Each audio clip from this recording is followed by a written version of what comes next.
Okay, so we are starting off with another new project this morning. This lovely property behind me is getting the LDC turnaround with a nice new open plan kitchen. Guys have been in there for a couple of hours already stripping out this morning, so let's get inside and we'll walk you through a bit more about this project.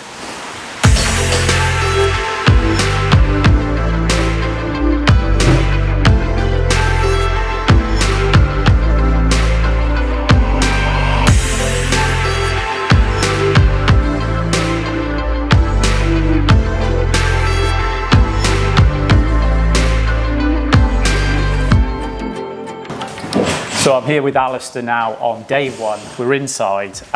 We've had a couple of hours work already. So what is the plan here then, Alistair? So in terms of prep work, there was an island here originally in the original design, which we've obviously stripped out now. Everything's pretty much gone, which is our plan for day one. And then the new design has a peninsula coming across. Across here? Yes. Yeah. Yes. So we've got to redo and sink over on the wall by the fridge, so there's a bit of reconfiguring of plumbing and drainage to be done. Yeah. Electrical alterations, the usual kind of stuff. So that all sort of goes on now, tomorrow, bit of Wednesday maybe. Yeah. And then we do plastering, any required plastering, then follows. Generally try and get that all done in about a week. So roughly about a week's work to get your side of things done at the point where you'll have all the electrics plumbing in, and then plasterer will be plastering. That's right. Inside that 1 week. Yeah. That's pretty good going, actually. Yeah, so, and then with the intention then that it gives a bit of drying time and maybe the customer can get some paint on the walls. You're not doing it this time round then? I'll have to check actually, Steve, because if now put me on the spot, we may well, I think we are in fact. So, yeah, I know you always put it in the timeline so that there's room to do it, because that's something that gets overlooked actually, is getting a bit of a mist coat on the walls, isn't it? That's right, yeah. So on this then, here, you're going to have a peninsula that's going to connect to the wall this time. Yeah. Hence why you're doing away with that bit of drain and hot and cold. Yeah, so the original hot and colds here that did the sink, they'll be cut off. Actually, we've now uncovered them over there so they can be correctly isolated over there, and then turn those two round the wall to our new sink position, which is roughly over there. And so there won't be any need for the ones underground? No, so get rid of them, which is good.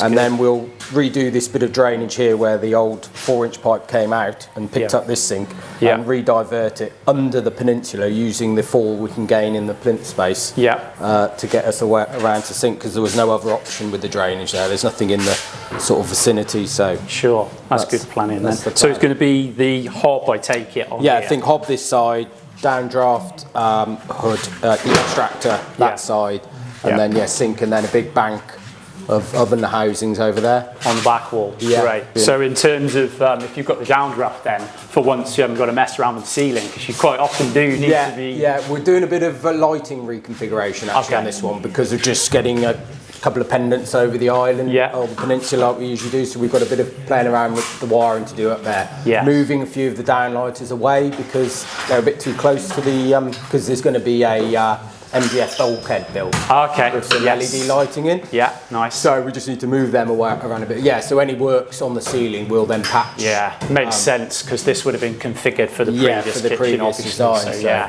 so we haven't got away from working on the ceiling totally. Unfortunately not totally. It's a big old ceiling as well. Yeah, it is actually, huge space. Can you blend that in? Or? Yeah, so my trusty plasterer Paul, very good at patching, so we'll blend that, no problem. And then with us following doing the decorating as well, if it's correctly decorated, it'll always... So about a week to do what you're doing then, and then following up with somebody doing something to the floor? So I think the floor, actually he's coming in this week to do his prep work as well, to bring up levels, take up planks that need to come up so he can blend back in. So he's in court. I think James is coming tomorrow to do that. Great. That's clever really, that because there's such a big area that you can actually work. I think they have some spare planks, which helps. Yeah, brilliant. And then I think fitting starts on Monday, and we'll follow through then with our second fix as stuff comes up to be fitted, connection of hobs, ovens, and finally as we're going through the fitting, which I'll be back to shoot some of the fitting when his Theo, I believe, is fitting the kitchen, so I can come and catch up with him during. Well, thanks very much for the update on that one, and we'll be back as soon as we're at the next stage.